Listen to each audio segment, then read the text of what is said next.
மின் வேதியியல். மின் பகுளி கரைசலின் கடத்துத்திறன். சோடியம் குளோரைடு, பொட்டாசியம் குளோரைடு போன்ற மின் பகுளிகளை நீர் போன்ற கரைப்பான்களில் கரைக்கும் போது அவை முழுவதுமாக பிரிகையடைந்து அவற்றின் அயனி கூறுகளை நேர் அயனிகள் மற்றும் எதிர் அயனிகள் உருவாக்குகின்றன. இத்தகைய மின் பகுளி கரைசல்களில் மின் புலத்தை செலுத்தும் போது அவற்றில் உள்ள அயனிகள் ஒரு மின் முனையிலிருந்து மற்றொரு மின் முனைக்கு மின்னூட்டத்தை தாங்கி செல்வதன் மூலம் மின்சாரத்தை கடத்துகின்றன. மின் கடத்துக்கலனை பயன்படுத்தி மின் பகுளி கரைசலின் கடத்தும் திறன் அளவிடப்படுகிறது. மின் கடத்துக்கலனானது மின் பகுளி கரைசலின் மூழ்க வைக்கப்பட்டுள்ள 2 மின் முனைகளை கொண்டுள்ளது. இது உலோக கடத்திகளைப் போலவே ஓம் விதிக்கு கீழ்ப்படுகிறது. அதாவது மாறாத வெப்பநிலையில் ஒரு மின்கலத்தின் வழியே பாயும் மின்னோட்டமானது அந்த மின்கலத்தின் மின்னழுத்த வேறுபாட்டிற்கு நேர் விகிதத்தில் இருக்கும். கடத்துத்திறன். மின் தடையை விட கடத்துத்திறனை பயன்படுத்துவது மிகவும் வசதியானது.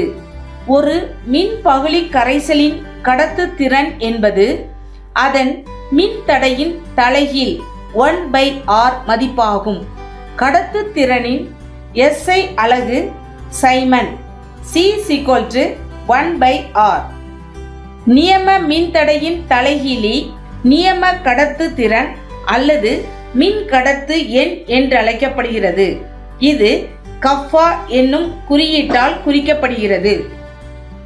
மோலார் கடத்துத்திறன். வெவ்வேறு செறிவுடைய கரைசல்கள் குறிப்பிட்ட கன அளவில் வெவ்வேறு எண்ணிக்கையிலான மின் பகுளி அயனிகளை கொண்டுள்ளதால் அவற்றின் நியம கடத்துத்திறன் மதிப்புகளும் வெவ்வேறாக உள்ளன. எனவே மோலார் கடத்துத்திறன் என்று அழைக்கப்படும். சமான கடத்துத்திறன். சமான கடத்துத்திறன் என்பது 1 மீட்டர் இடைவெளியில் அமைந்துள்ள 2 மின் முனைகளுக்கு இடையே நிரம்பியுள்ள 1 கிராம் சமமான எடை மின் பகுளியை கொண்டுள்ள V மீட்டர் கன அளவுடைய கரைசலின் கடத்துத்திறன் என வரையறுக்கப்படுகிறது. மின் பகுளி கடத்துத்திறனை பாதிக்கும் காரணிகள். கரைபொருளின் எதிரெதிர் மின் சுமையை பெற்றுள்ள அயனிகளுக்கு இடையே இடையீடு அதிகரிக்கும் போது கடத்தும் திறன் மதிப்பு குறையும். அதிக மின்காப்பு மாறிலியை கொண்ட கரைப்பானில் கரைசல் அதிக கடத்தும் திறனை கொண்டுள்ளது. கடத்தும் திறன் மதிப்பு ஊடகத்தின் பாகுநிலை தன்மைக்கு எதிர் விகிதத்தில் இருக்கும். அதாவது பாகுநிலை தன்மை குறையும் போது கடத்தும் திறன் அதிகரிக்கிறது. வெப்பநிலை அதிகரிக்கும் போது மின் பகுளி கரைசலின் கடத்தும் திறனும் அதிகரிக்கிறது. வெப்பநிலை அதிகரிக்கும் போது அயனிகளின் இயக்காற்றல் அதிகரிப்பதால் எதிரெதிர் மின் சுமை கொண்ட அயனிகளுக்கு இடைப்பட்ட கவர்ச்சி விசைகள் குறைகிறது. இதனால் கடத்தும் திறன் அதிகரிக்கிறது. ஒரு கரைசலின் மோலார் கடத்தும் திறன் மதிப்பு நீர்த்தலின் போது அதிகரிக்கிறது.